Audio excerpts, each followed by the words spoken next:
Hello and welcome to the Link Podcast. The Link Podcast is created to build community through conversation. We focus on stories of creatives, business owners, community leaders, and all-around interesting people from the community of Lincoln, Nebraska. We welcome you to come learn about your neighbors as we have conversations with them and discover their stories.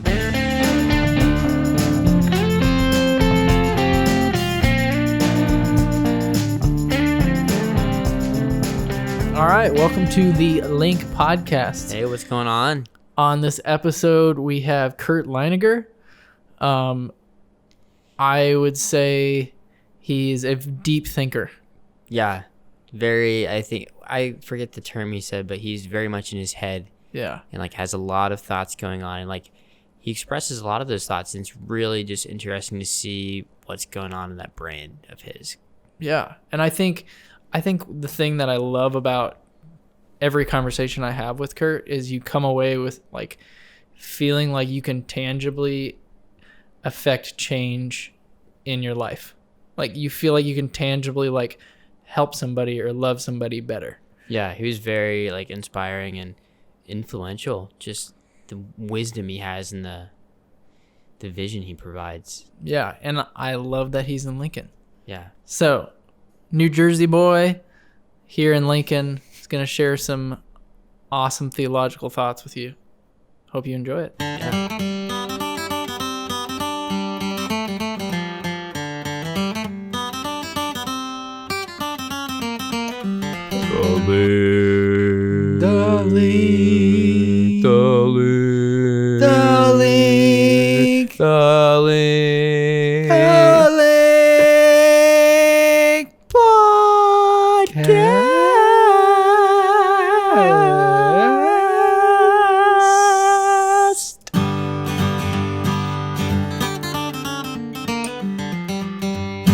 All right.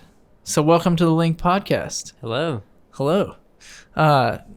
Wanted to have Curt Leininger on here. Thank you for being on here.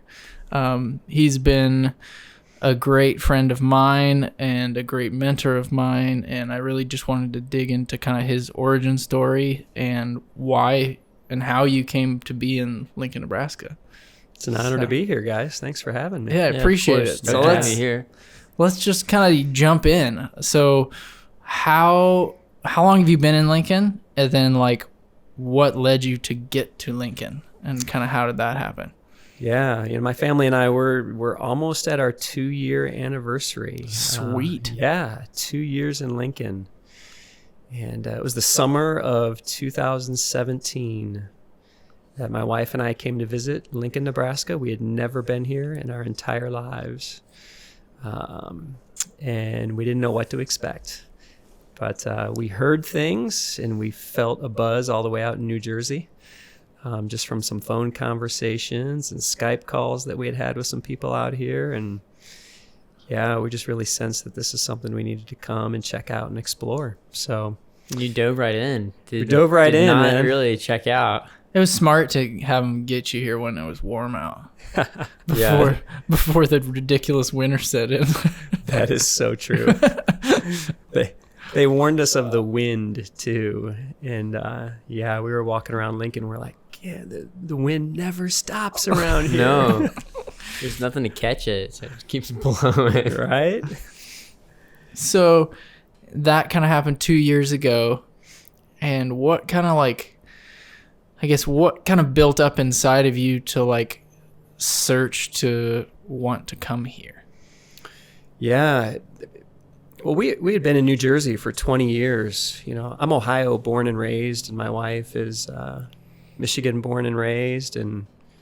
But when we were first married, we took off from that part of the Midwest and went out to New Jersey and spent 20 years out there and saw our 3 kids be born out there. They were all Jersey kids, and it was wonderful. We spent about a decade, the first decade of those 20 years in Princeton, New Jersey, and wonderful college town, loved it. Great experiences, just a great cultural feel. Really felt like for my wife and I, that was just a time where we just I felt like we were just coming to life and seeing so much of the world that was right there in Princeton. And then the second 10 years, we headed up to northern New Jersey, right outside New York City. And we were living up there. And, but after 20 years, I would say about year 18, we just started to really feel like our time in New Jersey had come to an end. We didn't have any roots there, family-wise or anything like that. We'd loved the work that we had been doing there, and loved a lot of the relationships that had been built and so many great experiences. But we just had this like feeling in our bones, kind of deep inside that that chapter was done.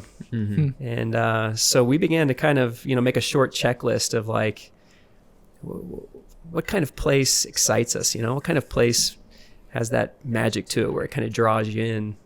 And there was something about maybe tapping back into our Midwestern roots. There was something about a mid-sized city that was affordable, and in particular where like youthful energy was there.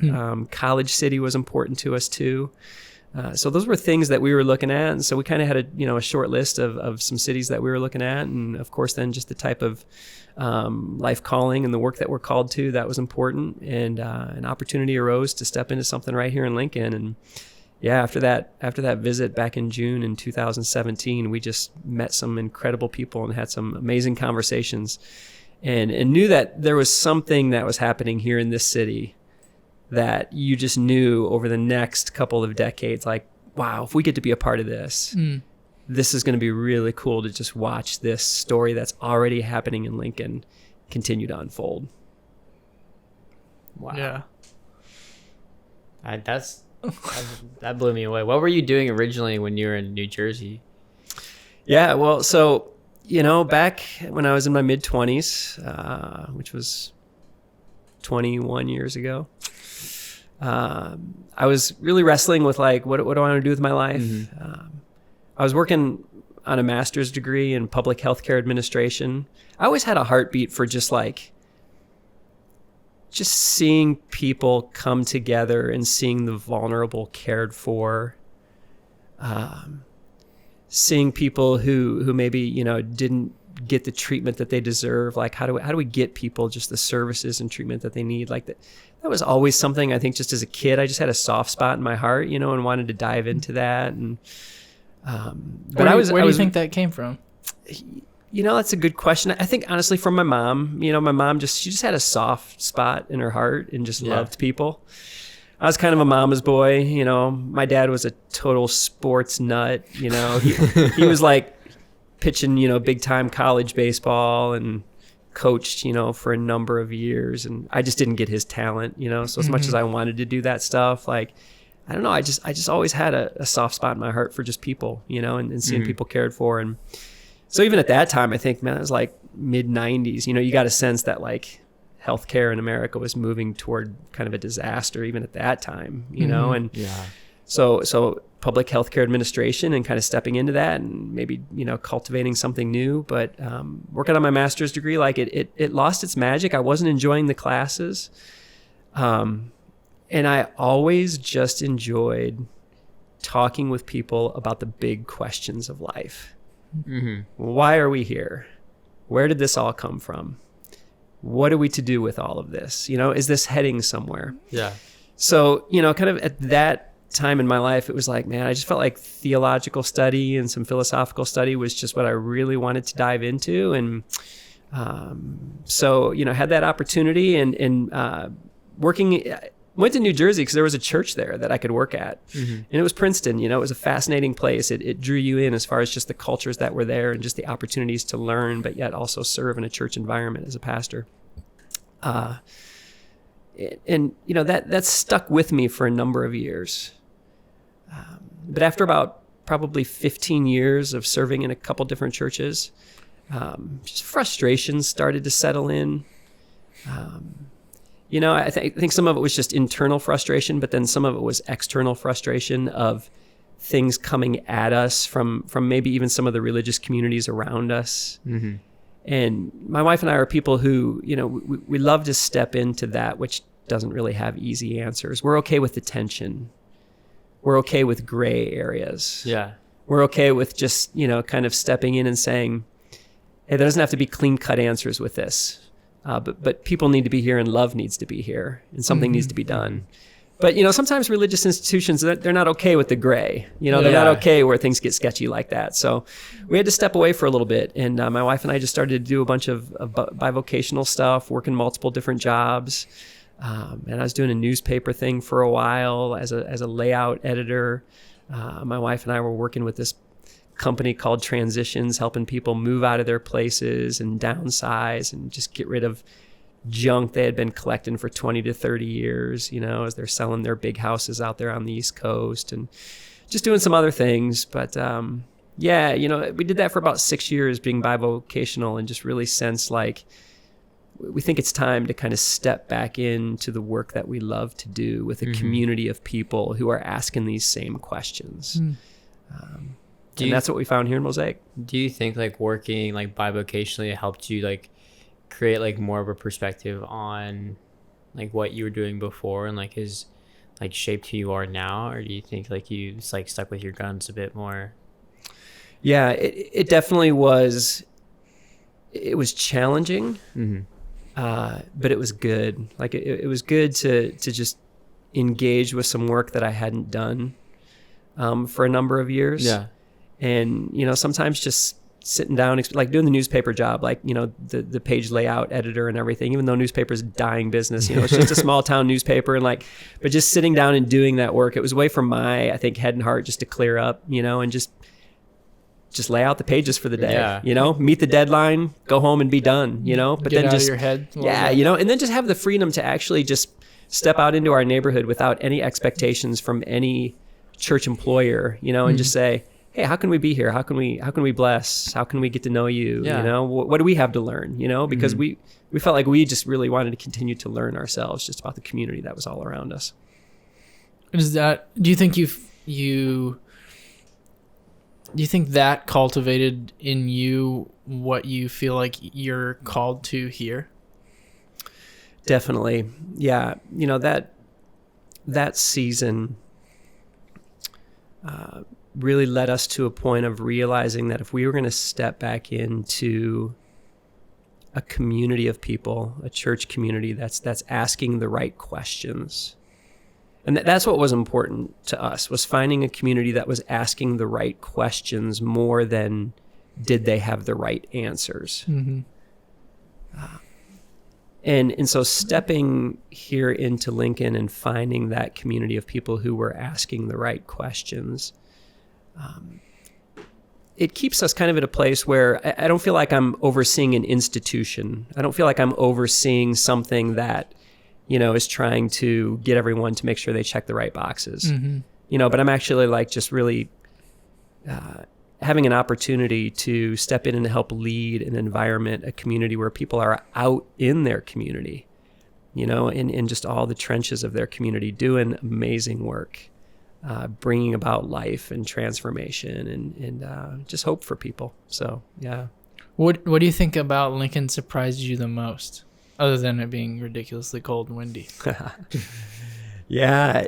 When we came out here that summer of 2017, I was amazed at the cultures that were here. I was amazed at, I didn't realize the history of some of the immigrant population that had settled here in Lincoln. So that was very exciting for us. Coming from New Jersey where that was present, we loved that about New Jersey. And although we knew our time there was up, we didn't want to leave that completely. So to know that was right here in Lincoln, to know that, there were still many cultures right here to interact with, that was a wonderful thing. And I think then also what surprised us is we knew this was a college town, and college towns generally have a feel where things are they're moving forward, because college towns, a lot of times they're asking the right questions, or at least they're asking questions. And if you're asking questions, eventually you'll ask some good, right questions. So we sensed, we knew that would be here, but the more we met people in various places who were doing specific things, we were just amazed at the boundaries that were being pushed, and just kind of the inroads that people were having and some of the work that they were doing in community development, restoring neighborhoods, restoring families. And so those were things that we had a sense that they'd be there, but we didn't realize the magnitude that they were here in Lincoln. And that's been something that has really excited us. Yeah. I mean, I think that's honestly what makes part of Lincoln unique is how many cultures we do have, and then how many little pockets of just interesting communities we have throughout Lincoln. And that's one of the big reasons why I wanted to do this podcast, is because it's like, how can we connect and reach so many different little nooks and crannies inside of Lincoln? How many different stories can we tell that people would never hear of? Like, how did this guy come from New Jersey and end up here? Like, how did these two brothers start a knife making company and they're making crazy knives that are selling all over the world? Like, just different stuff like that to really hone in on just how our community is built and how it's like grown and how it is continuing to grow is really why I want to do this podcast. So yeah, I agree with all that. I appreciate you being a part of it. What you keep talking about, asking the right questions, and give me like maybe 3 or 4 questions that you consistently ask yourself to either make yourself feel like you're asking the right questions, or to like understand how to create that tighter knit community. Yeah. Great question. You know, I have always been drawn to people, like I said a little while ago, who are just kind of pushing into areas to bring about transformation and renewal and hope for people. And that's tiring work. It's exhausting work. Now, I think, you know, when you're in your 20s, you got a lot of energy. And so you can step into that and you could apply a lot of energy to that. One of the questions I began to ask is the more I started to listen to people who were doing that type of work and really giving themselves to that, is I began to become aware of really just some stories of tragedy where people who were giving themselves to some really good work just ended up burning out. You know, even stories where people would burn out to the point where they would end their story. And the question I began to ask myself is, why does that have to happen? And I think, you know, when you're giving yourself to something and when you're pouring your heart and soul into something, and when you're pushing into new ground and you're trying to push into boundaries, I mean, the status quo doesn't really honor that for the most part, you know? I mean, the status quo likes what's working for it. Yep. So when you're forging a new future, you can feel exhausted.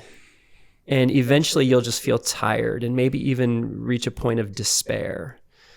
And you either just give up, check out, whatever. So for me, it was like, how do we help create a community of people who are doing this kind of thing, but where they realize, hey, let's support each other in this. But then also, and this is where, you know, I just mentioned, you know, my love and exploration of just theological questions.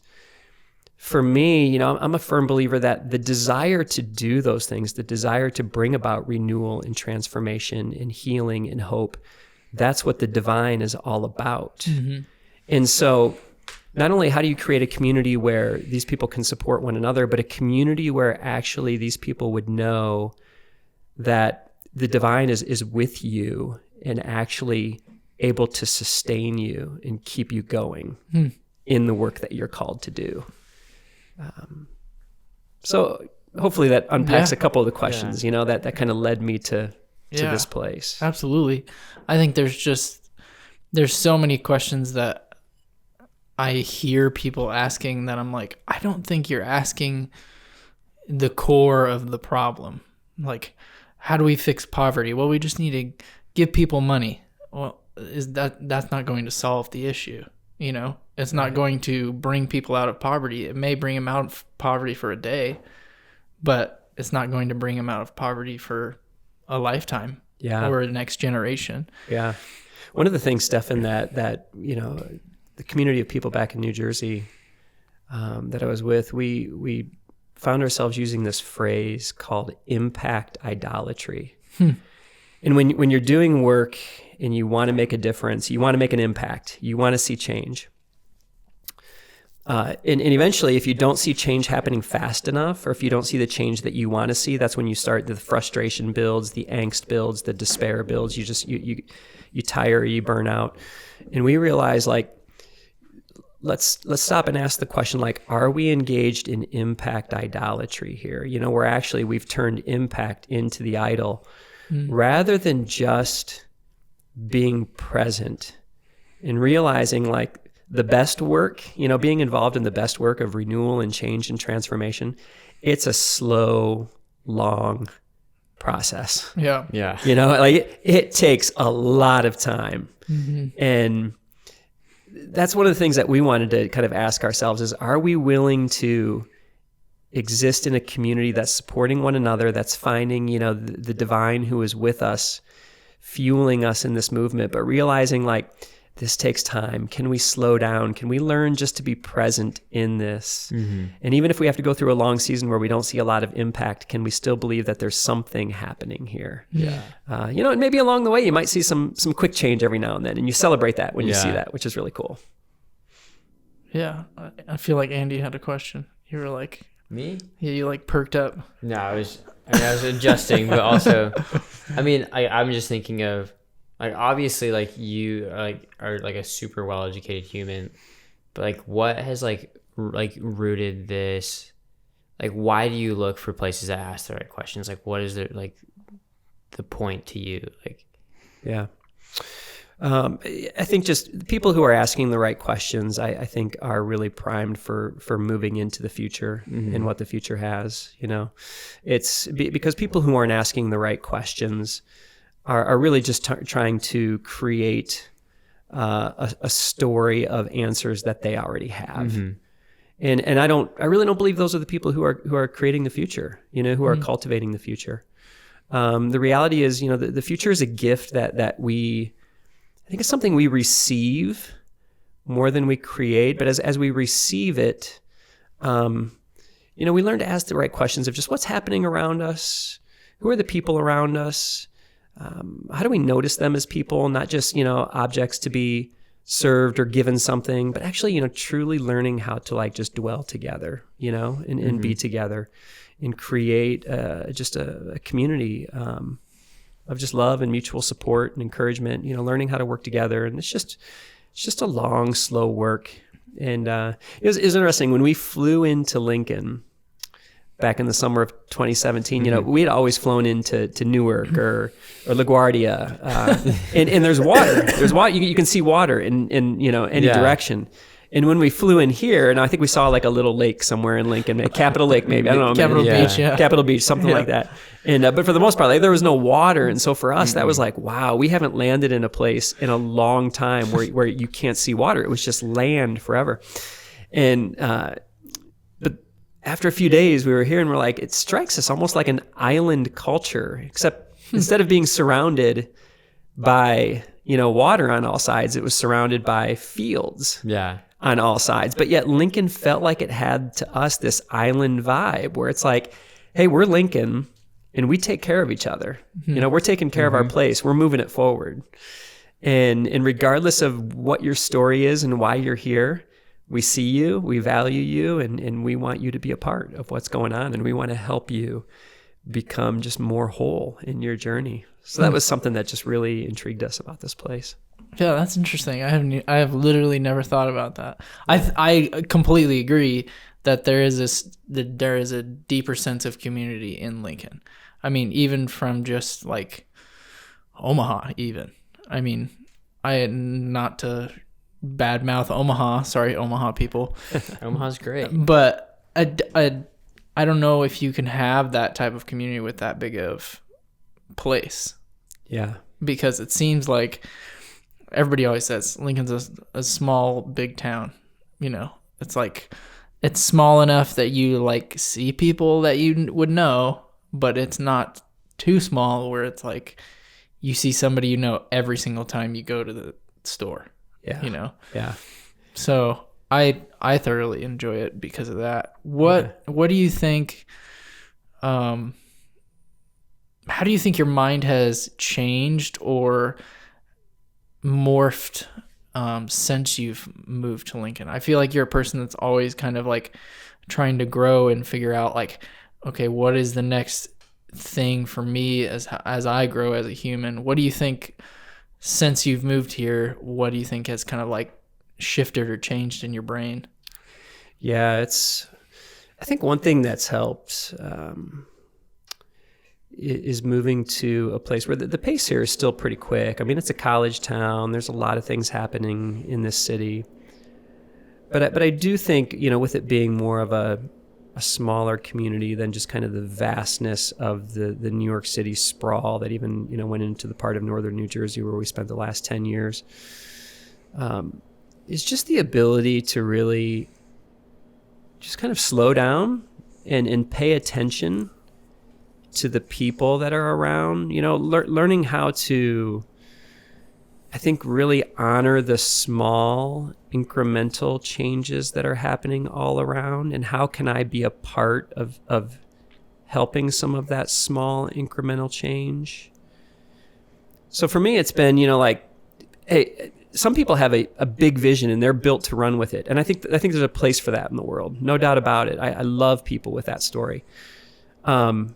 That necessarily hasn't been my story. My story has been one of every time I've tried to do that, I just haven't seen the movement that I wanted to see, I've noticed that the best movement that I've seen happening around me is just tending to the small incremental transformation that's happening around. And that requires just slowing down, being more mindful of just the stories and the people who are around. And I think Lincoln is a prime place for that, because I don't know. I mean, maybe people who've lived here longer than me would say, no, I have no problem getting in the car and driving it away from Lincoln. I feel really rooted here because everything just feels so far away to me. Even a 3-hour drive to Kansas City feels so far away. Drove east on I-80, going all the way across Nebraska back to Lincoln. Yeah, like your entire life. So I've loved just like really just being rooted here and discovering the power that is really in rootedness, and just seeing, the same people over and over, the same places over and over, noticing just the small little areas of change and renewal that are happening, and just keep showing up in those places and ask, well, what can I bring to help continue with that renewal, that change, that restoration? I'm going to take a very surface level change here, but what are the food places you've been like, wow, like nice. This food's actually really good? Because I feel like New Jersey is pretty tough to contend with as far as like good food. I would agree. That continues to be a little bit of a struggle.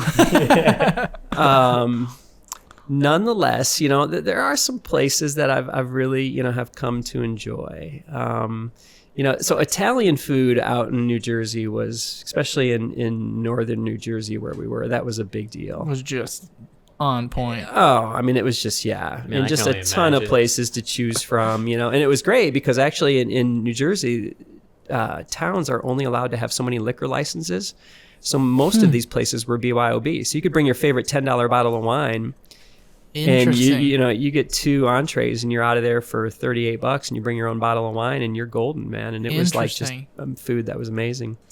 So, I'm not a big fan of driving to the edge of town, but when it comes to Italian, like some of the Italian that I've had at Momo has been really good. I've enjoyed what I've had there,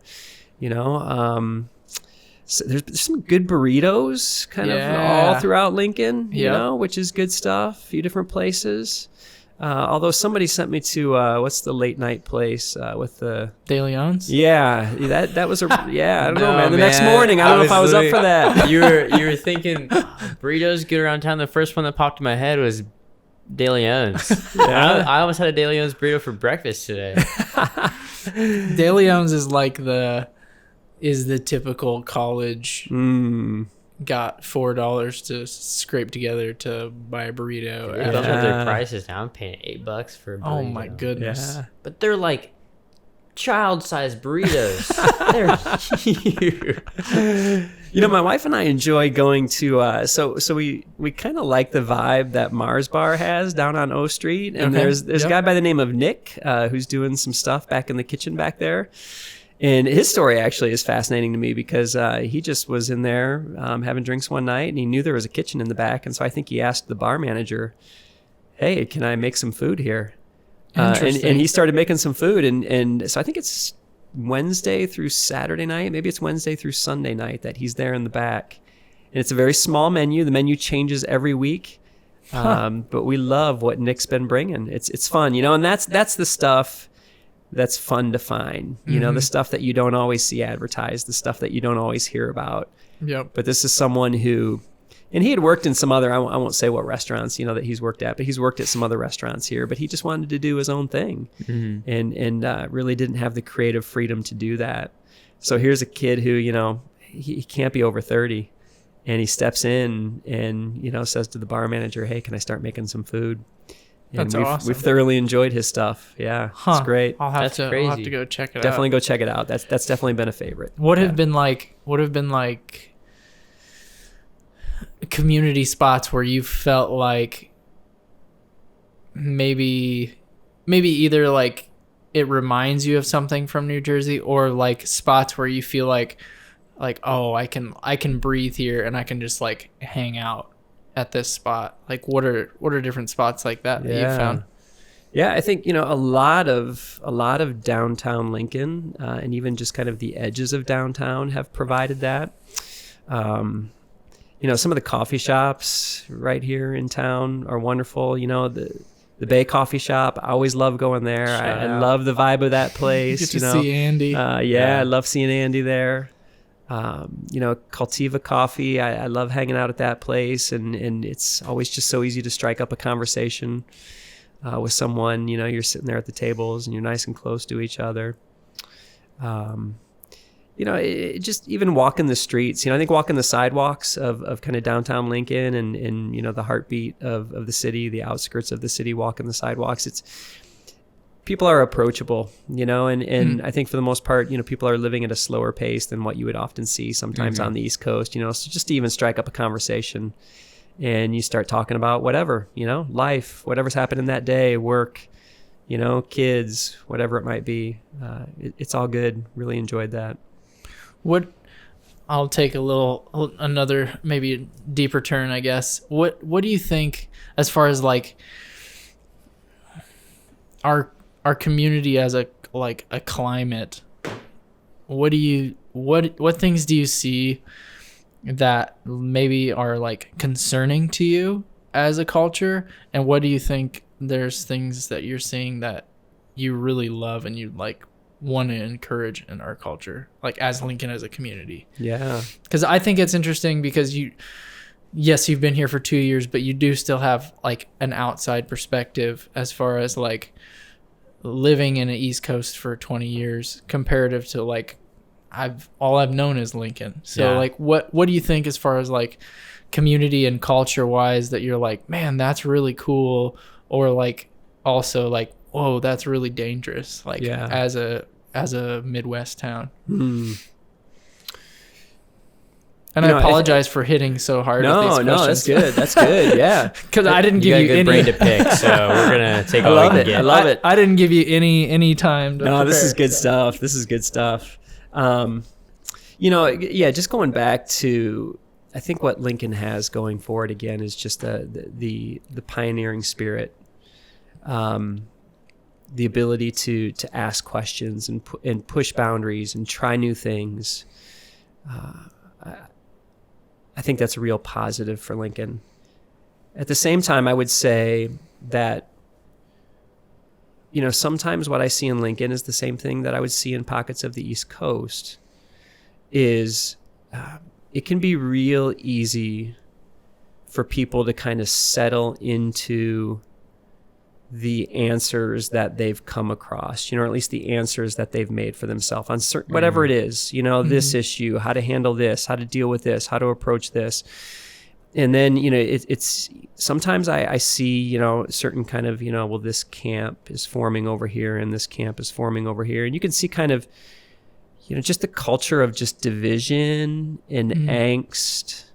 And I don't see a lot of that in Lincoln, which is beautiful. But at times I see some of it, and my hope for Lincoln is, I get concerned because, right, here we go, guys, 2020 is coming, another election year, and it's like, how do we as a culture get out of this, us versus them mentality? Like how do we learn to just, ask the right questions, sit in the tension together, realize that maybe none of us have the answers down as much as we'd like to, and try to really learn how to listen to someone who maybe comes from a slightly different perspective than us, or at least model to them as much as you can what it looks like to listen if they're not willing to listen. As much as that can happen. The reality is sometimes you can't even waste your time because people have no interest in listening and dialoguing, so you just kind of, all right, I'll just step away from this. If I have any pearls, I'm just going to cast them out here and they're just going to get trampled on.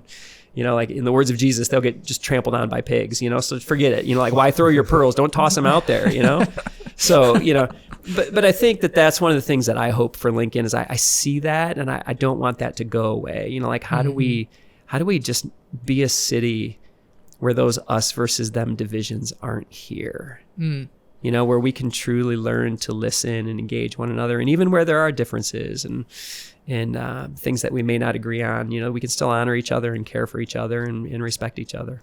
How could you, or I guess, like, what are the steps, I guess, for somebody who feels like they can't physically talk to that person because it repulses them? Like, what do you think, like, are some just really, I guess, like, nuts and bolts things that people can do to really continue building a community that's just wants to listen to each other? That's a great question. And I still catch myself from time to time with those feelings on the inside. I'll be faced with someone who I know is thinking and dealing with something in a way very different than I would. And what I've learned to do is I think just awareness of when that happens in you, just being aware of that, and then asking, all right, I know that this is here, but how do I not allow this to take over my forward movement right now? You don't have to beat yourself up that it's there. Yeah. Just realize like it is there, and you get that angsty frustration and you just want to, either lash out or walk away or, just say, forget it, but I think just being aware of that and saying, okay, now that I'm aware of it, let's not allow this to be the thing that leads me forward. But instead, I know one of the mentors I had, in my life early on, he really valued curiosity. And learning to be curious just about the people and the places that are around you. And so even if you know that you strongly disagree with someone, can I at least be curious enough to know maybe what's led them to this place? Because there's probably a story that's been at work for many years. Or maybe there's an ideology that's present in their life, just like I can have ideologies that are present in my life. And so rather than just labeling this person as, a jerk or someone who doesn't get it or whatever, because phenomenal author, David Dark is his name, and he talks about the dangers of labeling other people and really how that in a lot of ways is an act of violence in our world. Because if I label somebody, I can just quickly dismiss them and I don't have to deal with them as a real person. It allows me just to kind of put a label on them and say that's who they are and walk away, rather than actually engaging with people and places around me with a level of curiosity to say, but what's led this person to this point? What ideology might be at work? And therefore, how do I, if I really want to see change take place, change isn't, and there's proof in these studies. Like if you just try to argue with someone to prove your point, literally all you're doing in your brain and their brain is you're just putting people in their camps further and further. Yeah.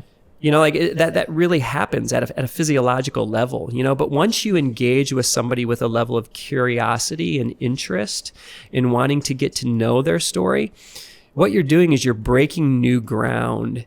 And again, you won't feel the impact right away. So that goes back to the impact idolatry that I was talking about before. Yeah. Because it's like, well, I'd rather win an argument, because if I can just win an argument and prove this person's foolishness there, I had impact. Well, no, you didn't. You just had impact idolatry, but if I engage somebody with a level of curiosity and really, like that's where real change begins to take place and happen. And that's what I hope for Lincoln. I hope that we see that happen more and more. I see it happening in various places, and I hope that we can be a city, just a curious city, curious of each other's stories, why we are where we are, what's led us to be at the places that we're at right now, the things that we think, the things that we believe, why we do things. But then having that level of curiosity, we're learning from each other, and together, like this beautiful community, we're forging a new way forward into the future that's before us. And that's like one of the biggest things that I feel like my grandpa just instilled onto our family. Is he's just the most, I would like to have him on the podcast, but he's like the most curious person I've ever met. Still to this day, he'll come up to somebody and ask him, just be like, hey, what do you do? What does your dad do? And everybody's like, why are you asking these questions? Yeah. But he like gets to the heart of somebody within 5-10 minutes, just because he's curious about who they are as a person. And I mean, he's lived all over the world, and that's what's really made him who he is just his willingness to step into weird situations, ask great questions, and be genuinely curious about other humans. I mean, there's a story where he was in a field. He's an entomologist. He was in a field, and all of a sudden he crossed the Syrian border and got picked up by the border patrol. I still think he's a CIA agent, but so he got taken.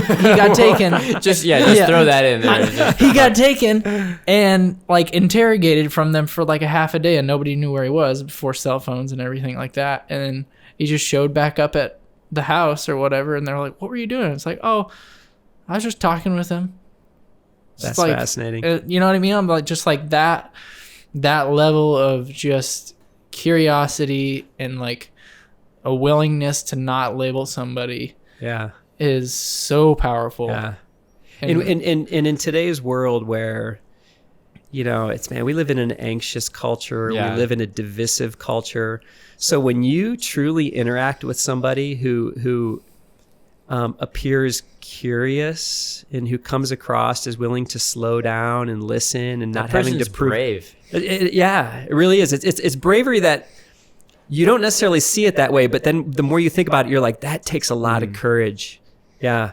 And to even when you interact with a person like that, it leaves an imprint on you. Mm-hmm. Yeah. You almost feel like, man, I interacted with something here that is truly unique and special. Mm-hmm. And let's be honest, you want more of it. Who doesn't want to interact with curious people who are slowing down and listening and asking, not afraid to ask questions, lots and lots of questions. And who doesn't want to hang out with somebody that is interested in them? Right. Exactly. Yes. Yes. Because if somebody's just interested in all they're doing, it's like, wow, I don't want to talk about him. He's just going to talk about himself the whole time. Yeah. So, yeah, that's interesting. What do you think? We were talking about curiosity for a while. It made me think about this. Like, what's very curious of you? Yeah. What's your right now? What do you think is like the thing you're most curious about? Like, what do you find yourself like either like going to sleep or like waking up in the morning going like, I wonder about this. And it could be easy as like, I wonder why this record sounds this way, or it could be as simple as that. It's just I ask people this all the time. I just think it's a fun question. Absolutely. Yeah, no, it's I'm gonna ask you next. Okay. So man, my kids bringing them here from New Jersey here to Lincoln, they were 17, 15 and 7 when we moved here. So to watch them, I'm very curious to see how this move to Lincoln continues to shape and develop in them. You know, these Jersey born and raised kids who never had Midwest experience. So as a dad, you know, I love watching that. So that's something that's right in front of me every day. And just saying, you know, not how do I have no desire to control their stories or dictate what their stories turn out to be like. I'm very curious to see what interests they have and how can I come alongside them and help those interests develop. So that's really something that excites me day to day. I think, you know, bigger picture, you know, I think just looking at what's happening right now, world history has always kind of fascinated me, you know, and especially kind of the rise and fall of empires throughout the long span of history. You know, whether it was there's a lot of that. Man, a lot of that, you know? I mean, you look at the long span of history and just, you know, the rise and fall of empires, and you realize none of them were around forever, you know? Yeah. And so there's these moments where I'm just like, what about this nation that we live in here? You know, it's been I've been blessed by what America has to offer. You know, that's not everybody can say that. I think, you know, America is one of those things that's like, there's so many things that we love, but then if you're willing to ask questions, you're also like, but why did it have to happen this way and this way? And so I think just on a grand scale, you know, one of the questions I find myself just, you know, asking or being curious about is like, where is this American empire headed? You know, will it be here forever as we've known it? Probably not. Yeah. What will it look like? I don't know. You know, what's it going to require from all of us as far as the change and what's going to happen? And you're making my gears just go. So what makes you curious, Andy? I mean, a really general one, what I'm doing with my life. That's what I ask myself a lot. But like as like what you kind of sparked this question is like when I think of like why people kind of like divide themselves is like I see it as like bits of like whether it's like fear and insecurity and like why like you kind of like turn a shoulder to somebody. It's like maybe not intentional, but it's like this person is different from me or this person's unfamiliar, so like there's like fear and insecurity on like even like walking into like walking through the park. Like I always like have this thought of like when you're like, oh, just taking a stroll, like not everybody's gonna say hi to you, and like you like instantly think, oh, that person's like a jerk, a bad person just because like you don't have any other thought about it. And so how do you think like we can change that like kind of like stigma of like negative thinking about like the unknown instead of or like other humans, or like positive thinking? So I mean, like just example, like I just try to say hi to everybody I know.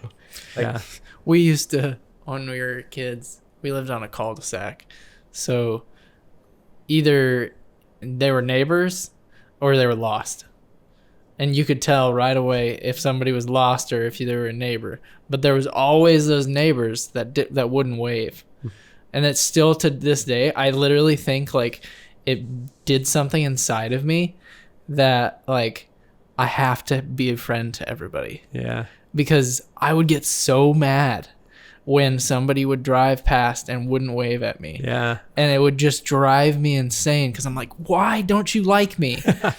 And so like now, like Brooke even talks about it now, it was like we would have new neighbors move in across the street and stuff. And I'd be like, I've tried to wave to this guy like 10 times and he won't wave.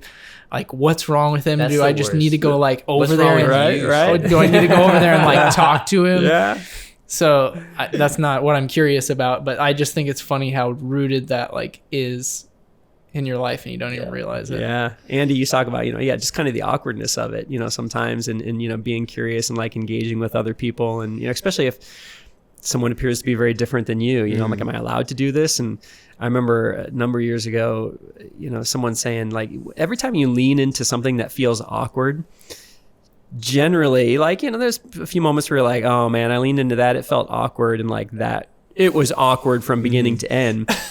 But then there's those moments, and a lot of times this happens where it's like, it was awkward at first, but I am so glad I leaned into that because look what came from it. Exactly. Like, and that's where I've tried to, even in my own life, go ahead and lean into the awkward, Curt. Like, just lean into it. It's all right, because chances are there might be a gem on the other side of leaning into that. And I think the scale of it is like so infinite of that entire idea, which is crazy. Yeah. There's this punk song that I like, okay, this is the reason why like it's just playing in my head over and over again. Like the chorus is like fear leads to pain, pain leads to anger, and anger leads to hate. And that just like you can talk about with like politics or like even just like a person you like know that you're afraid of. And I just think it's nuts. So I'm like, how can we change that? Like what can we do differently that stops that from happening? Yeah. And I think like you hit it like the hammer on the head when you're talking about like just being curious of other people. You hit the nail on the hammer. Yeah. Sorry, I apologize. We're with you. I'm like, I saw Kai and Stefan both just kind of go like, what? I was tracking the whole way. I knew where you were at, you. Andy. Thank you. do you have any questions back there, Kai? You been thinking about anything? What am I curious about? I've been really, it's going to be very, very kind of like dumb, I guess, comparative to what both of you guys kind of brought up. But I've just been curious about like how to not feel like there's never enough. And like how to break like the cycle of, because I feel like in America there's like it's always kind of said that like you can have as much as you want and you can get as much as you want, but it's like if you're in a certain mindset it's never going to be enough. So like that's where I've like been thinking in my head a lot, is like as I'm like bringing a new child into the world, I'm like, okay, like how do I make sure that one, this kid feels cared for, but two, like doesn't feel like he doesn't have enough, or that there's some sort of this scarcity that we don't talk about when we have everything we have. And that's kind of like been on my mind a lot. It's like how do you not create a scarcity mindset when you have so much? Yeah. That's such a great, curious thing to sit with. But yeah, and I'm like literally not even anywhere close to figuring it out. But that's where I'm at. I'm just like, dude, that is so nuts. That I'm having a kid, yeah. That too, yeah. But I mean, like I see it as just like a balance and like maybe your approach to it of how you create it versus like I have no clue. That's crazy. That's crazy to think about. Well, I mean, you just think like American culture, and then think like your family growing up. Were your parents always talking about like how they didn't have enough to pay this, or like enough to do this, or enough to do this? Or was it like, yes, we have enough, like we don't need X? Yeah. You know, like what was portrayed. And I could say with all of my heart that both happened in my household. And I think that would be okay to say that. And I think my parents would agree with that, is they probably felt both ways at both times. But I don't think one's right or wrong. Right. But it's also like, how do I create do I just feel like I need to make more? Do I always make more so that they feel like they always have enough? Yeah. I don't know. Yeah, and that's, I think that's just given the culture that we live in, and even you see what's happening around the world right now, and it's, everyone at both the macro and the micro levels is trying to grab a hold to make sure that they have enough. But yet we realize how that's caused so much division and breakdown, and can we trust that, there is enough, and it's, how do we learn to scale back and share and, learn to trust in the simple things that are, right before us day to day. And that's where I'm thankful, for me, having a community of people around me, like, and this is, you realize, I think in African cultures, I know I was over in Kenya and Uganda about 10 years ago, and one of the things that struck me was, they didn't have a lot of necessarily like material wealth, but they were so wealthy in relationships and community. And that struck me and that's what I love even here in Lincoln, because I feel like Lincoln is a place, and we need to continue moving forward in this way, but like this is a place that really does have some wealth in just community and relationships, in a spirit of working together, and so the more I step into community, the more I have people around me. Hey, even if I'm poor in material goods, I'm actually really wealthy in community. And that's a beautiful thing to celebrate. Yeah. What do you think? Where do you think your mind tends to go to? Like, because I could easily see with how your mind works, at least. Do you think your mind automatically goes to positive, or do you think it goes to like curiosity and questioning? Like, where do you feel like your mind ends up normally? Yeah. This is a process I think that each of us have to develop in ourselves. I think there's some people out there who are just naturally bent to curiosity and are not afraid to just keep asking questions. But I think for the most part, it's not necessarily our natural instinct to want to keep growing in curiosity. And so I think it's something that you just, mindfulness is a word that we toss around a lot. It's just being mindful of what am I really experiencing in my life, on my insides? Can I day to day, I try in my own life to just observe myself non-judgmentally, creating a space where, hold on, let me just step back, observe the day. Let me just kind of take a look at myself, observe what happened and do this in a non-judgmental way. And, today I wasn't so much curious. Today I was really caught up in just kind of, taking care of myself, and I was, anxious about this, and I was concerned about this, and, and so just being able to observe yourself and then say, okay, how can I look forward to tomorrow with a better sense of what I would like to be, what I'd like to display. And then even just, getting out of bed in the morning and having some type of tangible practice that reminds you of that. For me, it's just when I get out of bed in the morning, I put my feet on the floor and I rub my toes and my bare feet on the floor as a way of just grounding myself and reminding myself of this is a rule of life that I've created for myself, to remain curious, open, live from a place of gratitude, for another day to do this. And it's just a simple practice of just grounding myself in that day. So it's a process. It's something that I think we all have to develop in our lives. Otherwise, it's not often our natural bent. Yeah, I completely agree. My morning routine blows. I'm like, roll out of bed, and unless I have 10 minutes to get somewhere, I'm like, I'm probably gonna go back to sleep. Like I don't know if it was from like touring or what, but it was just like you roll out of bed and you're gone. Like that's it. And I've tried to have a morning routine, and it just I can't. Sucks. So I'm working on this. Excellent morning routines. It's just lay in bed until you have to. Until you absolutely have to. Until I can't lay here anymore. Yeah. Until I have to be at work in 10 minutes. That's pretty much it. But that's it's hard. But also once if you've done it, it's worth the best it. feeling. But I don't know why it's just the hardest thing. We'll work on it together. It's crazy.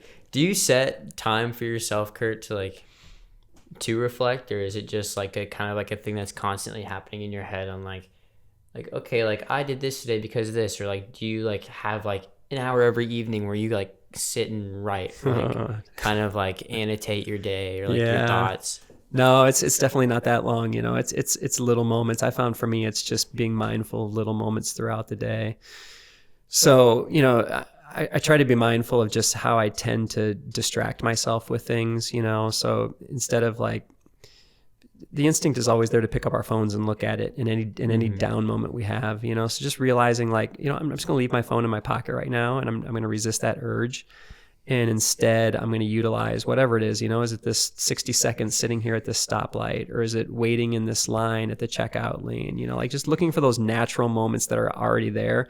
Because the reality is I can't make this time in my life. All I can do is cultivate the space that's already there and learn how to use it in more effective ways. So for me, it's been, how do I do that?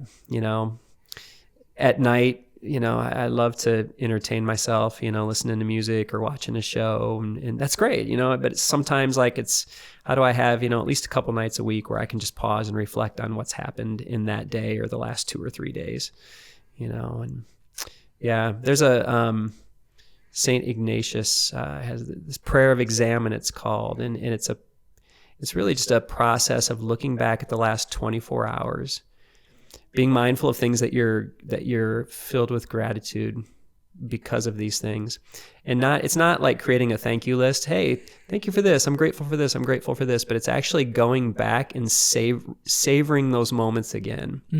So a food that you ate, like recall the taste and what it was like, that person you met and the conversation that you had and what it was about that you like savor that, that moment you had of engaging in your work, whatever it is, and like you felt yourself coming to life, so that's where it all starts, and then it's going back and reflecting on your day, like what were things I felt today? What were moments where I was happy and excited and like, these were good moments, and recall those. But then what were moments where I look and I'm like, man, I felt angsty here. I felt frustrated here. I felt just full of anxiety here.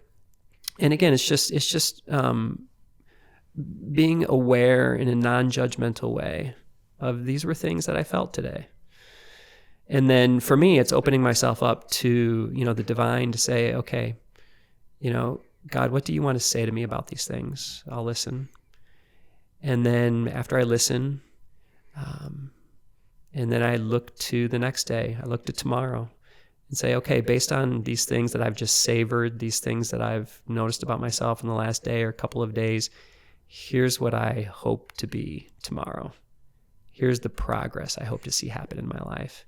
I'm going to commit myself to that. So for me, just that prayer of examine a few different times throughout the week. And that's just a process that you can go through, for 10, 15 minutes. But for people who don't know that, I actually have a link if you guys, when you put the podcast out, if you want to throw that on there, there's a great little resource that people can tap into, a Jesuit priest who teaches people, that prayer of examine, and just a beautiful way of like being just more mindful and aware of just what's going on in your life and really stepping into just what tomorrow has for you and what you're becoming.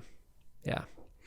Do you have any words of encouragement or anything like that for Lincoln as we kind of wrap up here? Man, I'm at a place of gratitude for Lincoln. I savor this town and the people that are a part of this city. So more than anything, just a really big thank you to this city, because for my family and I, a move and a transition isn't easy, but we have just felt so much encouragement from this place and the people in this place. So keep going, Lincoln. Do that, I have a request from the producer. Let's hear it. So being a Christian, where do you think it became like an okay thing for you to be okay with the gray? Like when did that happen, and like how did that come about, and like what kind of like made you deconstruct or reconstruct how you viewed that? Yeah. Good question, Kai. Yeah, it's a great question. Yeah, I like it. He sits there quietly, nods his head at the smile. Well, it's, seeing just the beauty that comes from being curious. And so for me, I think just when the curiosity started to build, you find yourself all of a sudden realize, like, I grew up in a very specific story. I grew up in and in particular, all of our stories are, I don't want to say everybody's story is pretty small, because there's some people out there who they grew up in the midst of some pretty big stories. But I think for a lot of us, like, we grew up in a story that was pretty small. It was our corner of the world. And for me, it's just, being curious. I found myself all of a sudden realizing like, but what if I had grown up there? What if I had grown up there? What, how would I be interacting with the world and ideas and beauty and reality and truth and all of these things that we wrestle with? And I think there was this sense that for me as a Christian, this reality that, in particular, Jesus never frowned on that. He never scolded anyone for that. I think there was this sense of, in fact, with Jesus, you kind of saw those who were often on the outside, he saw them as insiders, and those who thought that they were on the inside of everything that was happening, Jesus often, had to confront them like, no, you guys are actually on the outside, and so the more I interacted with the life of Jesus, I think there was just this sense of, it's okay, to be curious and ask questions and to trust that ultimately I want to search for what is good and beautiful. And I believe that at the end of what is good and beautiful will be true, because truth is good and beautiful. So rather than say, I have truth, but then, exercise that in some type of ugly, combative, like that's... Truth is beautiful. Truth is good. And so I want to keep pursuing that which is good and beautiful. And I'll believe that truth is at the end of it. And the longer I do this, the more that I engage with this, the more that I see in particular, Jesus at the end of that road, but even that can be in someone who I meet who, they wouldn't say that that's true for them, but in some way, I see goodness and beauty in them, and it's like I'm almost seeing Christ in them. So, that's what it looks like for me. So I just share that with the listeners out there, and that's some of my story, and that's allowed me to kind of just step into some gray areas and say, let me keep pursuing that which is good and beautiful. Just relationship with people, learning stories, being curious, loving people right where they're at, giving them a space to be in process where they're at. To love people is to love a process. It doesn't matter if it's a friend, a coworker, a spouse, a child. If you're going to love a person, you're going to love a process, because people are constantly changing. I'm constantly changing. Everyone's constantly changing around me. So just creating the space for that. That's beautiful. Curt, you're so good at what you do. Thank you for doing what you do. Oh man. Well, hey, I love what you guys do. So I'm excited about, just what you guys are doing here, collecting stories from around Lincoln and sharing it. And I'm excited to tune in and have another venue to learn some of these stories and the people around